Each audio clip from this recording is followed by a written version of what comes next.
안녕하세요. 생각을 빚다 초등수학 연구소입니다. 자, 이제 방학 시즌이 좀 다가오고 있는데, 항상 비슷했던 것 같아요. 방학이 다가오면 엄마들의 마음이 조금씩 바빠지기 시작합니다.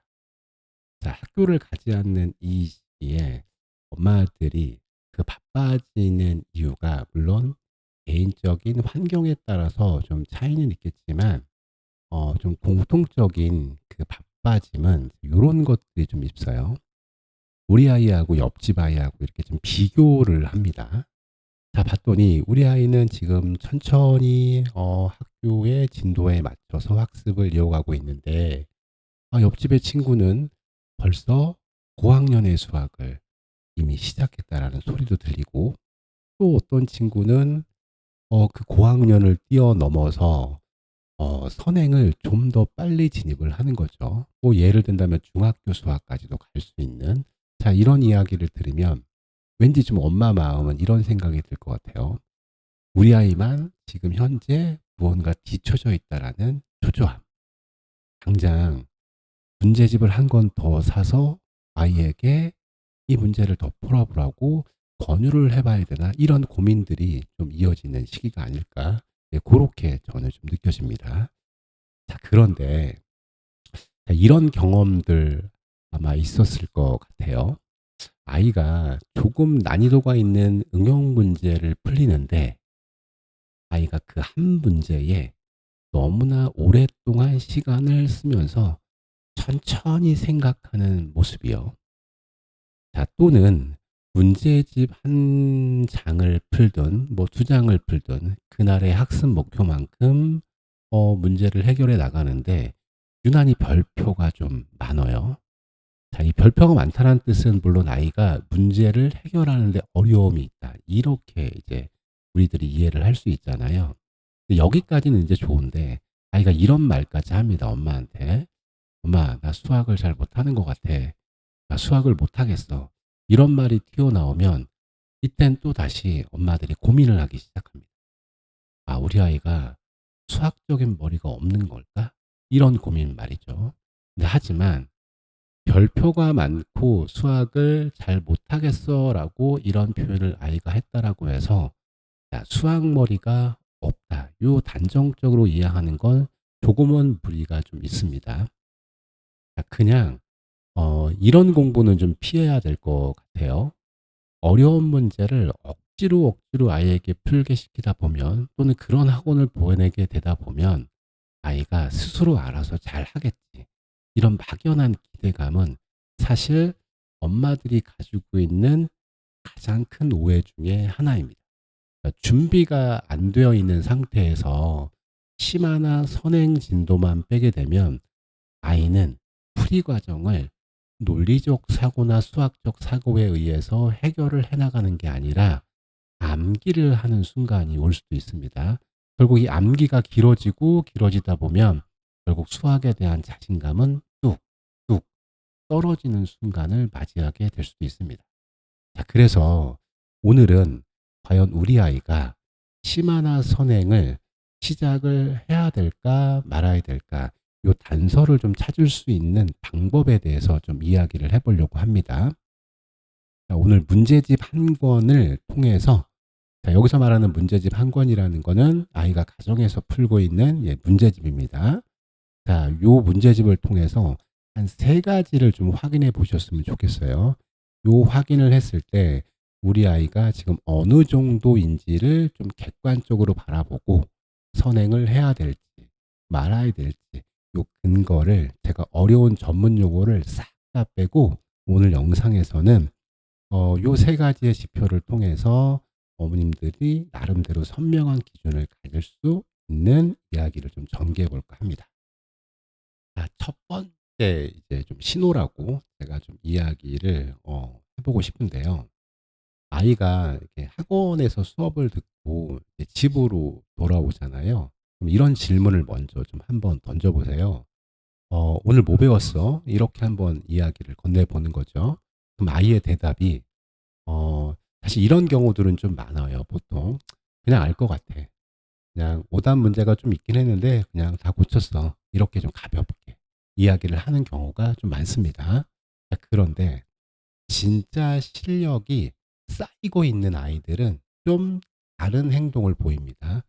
엄마가 직접 그런 질문을 던지지 않아도 오늘 배운 거를 자연스럽게 이야기를 합니다. 그 이야기에 대한 내용이 짧고 긴 거에 차이가 있을 뿐 아이는 한마디씩 툭툭 던지는 게 어렵지 않습니다. 자, 이런 대답을 했어요. 실력이 쌓이고 있는 아이들은 엄마, 오늘 학원에서 0이라는 숫자를 배웠는데 이게 내가 평소에 생각했던 0하고 그렇게 단순한 의미를 갖고 있지 않더라고. 굉장한 숫자의 의미를 갖고 있더라고. 마치 무언가 알아감을 통해서 '아 이런 거구나.'라고 깨달음을 얻은 그런 신호를 엄마한테 조잘조잘 편안하게 이야기를 풀어 놓습니다. 요게 좀 차이라고 보시면은 될 것 같아요. 자, 그러면 이런 신호가 왜 중요하냐면요. 어 자기 스스로가 완벽하게 이해한 것은 입 밖으로 꺼낼 때 되게 자연스럽습니다. 그냥 어설프게 아는 척하는 아이들은 문제집의 소단원의 제목은 기억은 할 수 있어도 그 제목이 갖는 목차가 갖는 뜻이 무엇인지라고 물어보면 사실 쉽게 대답을 못 합니다. 이거는 무언가 정확하게 알고 있지 못하다라는 신호가 되겠죠. 자, 이러한 상황에서 문제집의 어떤 진도를 많이 나간다고 해서 안심하면 안 되는 이유입니다. 자, 문제를 풀었을 때 진도는 계속 나가고 문제는 풀어 나가는데 아이 스스로가 무언가를 입 밖으로 꺼낼 수가 없다. 요거는 좀 위험 신호라고 생각을 해 보시면 좋을 것 같아요. 그러니까 위험하다고 해서 무언가를 완전히 모르고 있다. 이런 표현이 아니고요. 그래도 자기 스스로가 배웠던 단어에 대해서는 무언가 워딩으로 표현을 할 수 있는 능력이 요런 것들이 있어야 공부가 쌓여가고 있다라고 좀 느끼면은 될 것 같습니다. 눈으로 그냥 대충 보고 답을 맞히는 이런 공부하고 자신만의 언어로 바꾸어서 누군가에게 설명시키는 건 사실 이건 다른 차원의 능력입니다. 그래서 오늘 아이가 문제를 다 풀었다고 가져온다라고 하면 단순하게 동그라미 X 이것만 해 보시지 말고요. 이 질문 한번 던져 보시면은 그래도 우리 아이가 어느 정도인지를 좀 가늠할 수 있을 것 같아요. 자, 채점을 하시다가 좀 어려운 문제를 만났어요. 그럼 아이한테 이렇게 한번 해 보세요. 이 문제 좀 어려워 보이는데 이거 어떻게 해결을 했어? 엄마한테 한번 설명해 줘 볼래?" 그러면 공부가 쌓이고 있는 아이들은 스스로가 편안한 마음으로 또는 기분이 좋아서 조잘조잘 설명을 해야 될 겁니다. 자, 그런 신호를 아이가 보낸다라면은 이 단원을 우리 아이가 잘 소화해 나가고 있다라는 신호입니다. 자, 요렇게 첫 번째를 확인해 보시면은 좋을 것 같습니다.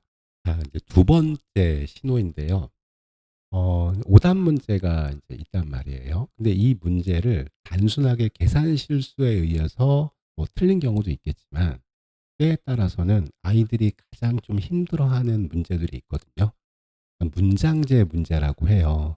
이런 문제를 만났을 때 아이가 그냥 연필을 툭 놓고 다음 문제로 그냥 바로 넘어가는지 아니면 무언가를 해 보기 위해서 연필로 쓱쓱 뭔가를 찾아내려고 노력을 하는지 이런 행동에 좀 차이가 있습니다. 사실 문장제 문제를 보면은 아이들이 3 줄, 4 줄, 5줄 이렇게 넘어가다 보면은 읽는 거에도 되게 힘들어하는 아이들이 있습니다.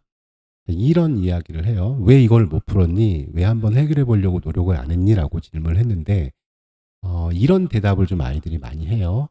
"이런 거 아직 배우지 않았어요. 그리고 이런 유형은 풀어 본 적이 없어요. 그래서 저는 해결을 못 하겠어요." 이렇게 대답을 한다고 하면 아이가 실질적인 공부가 선행을 하면서 앞으로 나아가 있다라고 하더라도 이 문제를 해결을 해야만 뭔가 수학에 있어서 차이를 벌릴 수가 있는데 이 차이가 벌려지지가 않습니다.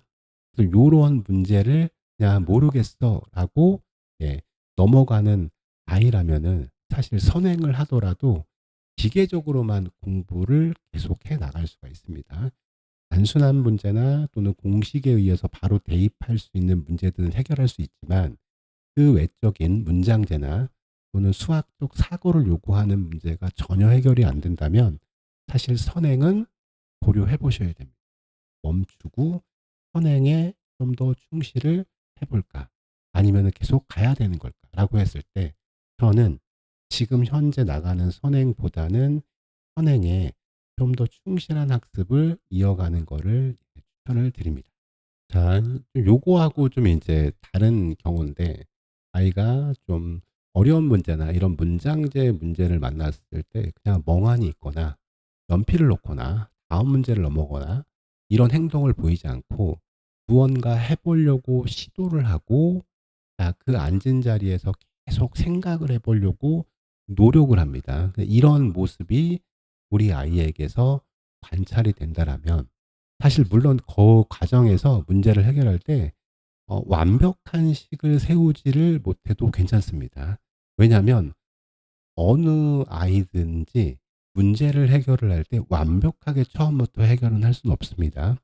모든 과정에는 시행착오가 반드시 있기 마련입니다. 어설프게 식을 세우든 무언가 문제 뜻에 맞지 않는 상황을 전개하든 이런 과정이 필요하다는 얘기예요. 근데 아이가 문제에 주어진 조건도 확인해 보려고 하고 문제에 나와 있는 어떻게 내가 이 문제를 해결해야 될지 정답을 요구하는 문제에서 어떤 걸 요구하는지 이런 부분을 확인하는 모습을 아이들이 보일 수가 있거든요. 사실 이 경우에는 그냥 연필을 툭 내려놓는 것보다는 지저분하게라도 낙서를 하더라도 이 문제를 해결해 보려고 하는 모습을 보이는 경우 사실 이런 아이들은 이게 시간이 걸려질 뿐이지 한 단계 두 단계 계속 차분히 쌓아 나가다 보면 결국에는 심화 문제도 정복을 하게 됩니다. 우리 아이에게 이러한 모습이 보인다면은 좋은 신호입니다. 마지막 세 번째 이제 신호인데요. 틀린 문제를 아이가 마주했을 때 어떤 행동을 보이는지 요게 이제 좀 관찰이 필요한데 동그라미보다 X가 더 많아요, 채점을 하다 보면. 그러면은 아이들이 두 가지 현상을 보통 많이 보이거든요. 틀렸어요. 빨간색이 너무나 동그라미보다 X가 더 많습니다. 그럼 그 옆에서 짜증을 내거나 그냥 빨리 답지를 보고 해결하려는 요런 아이들은 좀 방법을 바꿔 주셔야 됩니다. 근데 반면에 생각의 근육이 좀 단단한 아이들은 틀린 문제를 만났을 때 이렇게 한번 엄마가 해 보세요. 슬쩍 작은 힌트를 주는 겁니다. 이 힌트를 줬을 때의 아이의 반응을 관찰해 보거든요. 예를 들어서 이렇게 한번 힌트를 줘 보는 거죠. "이거 지난번에 피자 조각 나눴던 거랑 비슷한 상황의 문제 아닐까?"라고 지나가는 말로 한 마디 툭 던져 보는 거죠. 그럴 때 아이가 반응을 보여요. '아 맞다.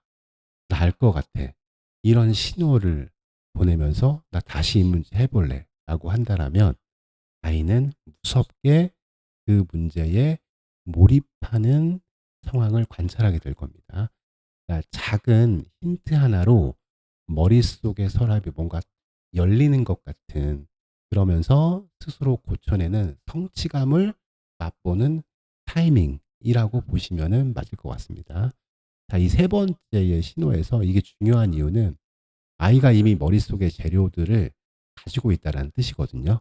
무언가를 알고 있다라는 뜻이에요. 단지 가지고 있는 재료가 지금 연결고리가 뭔가 살짝 꼬여 있을 뿐인데 이 실타래만 풀어줄 수 있는 힌트를 제시했을 때 아이는 금방 문제를 해결할 수 있을 겁니다. 이런 아이들은 선행, 진도를 나가도 구멍이 없이 아마 빠른 속도로 흡수를 하게 될 것 같습니다. 근데 반면에 아무리 여러 가지의 힌트를 주고 설명을 해 줘도 아이가 반응이 없거나 또는 짜증을 내거나 "아 나는 이런 문제를 못 풀 것 같아." 이렇게 이야기를 건넨다라면 이거는 선행을 나가는 게 아니라 선행에 좀 더 집중하고 난이도를 조정해 줘야 되는 하나의 신호라고 보시면은 될 것 같습니다. 그래서 요 케이스에는 무언가 지금 어려운 문제를 전혀 해결하려고 하는 이런 모습을 보이지 않는다라면은 지금 현재 학년의 기본기를 좀 더 탄탄하게 잡아줘야 할 필요가 있습니다. 오늘 이야기 드린 그 내용을 조금 이제 한 장 슬라이드에 좀 정리를 한번 다시 좀 해 볼게요. 그러니까 우리가 무작정 '아 옆집 아이가 지금 선행을 이만큼을 나갔대. 벌써 초등학생인데 중학교 수학을 시작한대.' 이런 거에 흔들리기보다는요. 딱 세 가지의 기준을 갖고 우리 아이가 지금 현행에 기본기에 좀 더 충실하면서 탄탄한 학습을 해야 될지, 아니면 다음 단계의 선행학습을 넘어가도 될지, 요 세 가지를 제가 요 슬라이드 하나에다가 다시 좀 담아 봤습니다. 자, 첫 번째, 선행의 기준은 문제집의 권수가 아닌 스스로 이야기할 수 있는, 말할 수 있는 힘에서, 그런 눈에서 시작이 됩니다. 자, 그리고 두 번째는 진짜 실력은 오늘 학원에서 배운 거를 스스로가 간단하게라도 이야기를 할 수 있어야 됩니다. 세 번째는 막히는 문제를 만났을 때 무언가 연필로 가볍게라도 쓱쓱 그려보려고 하는지를 관찰해 보세요. 그리고 엄마가 툭 던져준 그 힌트 한마디에 뭔가 강한 액션을 아이가 보이면서 나 이 문제 알 것 같다고 하는지 요걸 확인해 보시면 돼요. 오늘 아이의 문제집 한 권을 딱 펼쳐두고 이 세 가지, 딱 세 가지의 모습이 보이는지 관찰해 보고 지켜봐 주시면 우리 아이가 좀 더 있는 내용의 수학을 이어서 가도 되겠구나. 이와 좀 반대의 행동을 보인다라면은 선행에 좀 더 기본 학습을 탄탄하게 가져줄 필요가 있습니다. 끝으로 제가 드리고 싶은 이야기 한 가지가 더 있다면, 이 얘기는 사실 제가 되게 자주 합니다. 불안해하지 않으셔도 됩니다. 불안해한다라는 건 무언가 쫓기고 있다라는 뜻이거든요. 쫓기게 되면 이성적인 판단이 좀 어려워집니다. 그러다 보면 무리를 할 수 있게 돼요. 무리가 점점 쌓이고 쌓이다 보면 결국에는 무너져서 다시 원점으로 돌아옵니다. 처음부터 다시 하게 되는 공부가 될 수도 있습니다. 옆집 아이가 뭐 초등학교 4학년인데 6학년 수학을 하고 있어. 중학교 수학을 한대. 이런 소문이 들려와도 그 진도는 우리 아이의 진짜 수학 실력과는 아무런 상관이 없다라는 좀 믿음을 가지셨으면 좋겠습니다. 그러니까 수학이라는 공부는 사실 속도의 전쟁이 아니거든요. 자신의 발밑에 놓인 디딤돌을 얼마나 단단하게 빚어내느냐의 이 싸움인 겁니다. 만약 오늘 집에서 문제집 한 권으로 확인을 해 봤을 때 우리 아이가 말로 설명하는 걸 어려워하고 힌트를 줘도 멍해한다면 그거는 속상해할 일이 절대 아닙니다. 오히려 중고등학교에 올라가서 와르르르르 무너지기 전에 지금 이 귀한 타이밍에 가장 안전하게 구멍을 메울 수 있는 기회를 얻은 거다라고 생각을 했으면 좋겠습니다. 아이에게 더 많은 문제, 더 높은 학년의 문제집을 밀어넣기보다 이미 배운 개념을 스스로 말해보고 연필로 가볍게 쓱쓱 그려보고 엄마의 힌트로 스스로 고쳐보는 진짜 생각하는 시간을 선물해 주셨으면 좋겠습니다. 이 디딤돌이 단단하게 빚어낸 아이는 결국 때가 되었을 때 누구보다 빠르게 거침없이 점프업을 하게 될 거라 확신합니다. 엄마가 흔들리지 않는 아이가 간단하게 잘할 수 있는 그런 학습이 되도록 응원을 합니다. 자, 오늘도 아이와 함께 생각을 빚어가는 어머님들의 귀한 여정을 진심으로 응원합니다. 오늘 영상이 도움됐다면 구독과 좋아요로 함께 마음을 보태주세요. 감사합니다.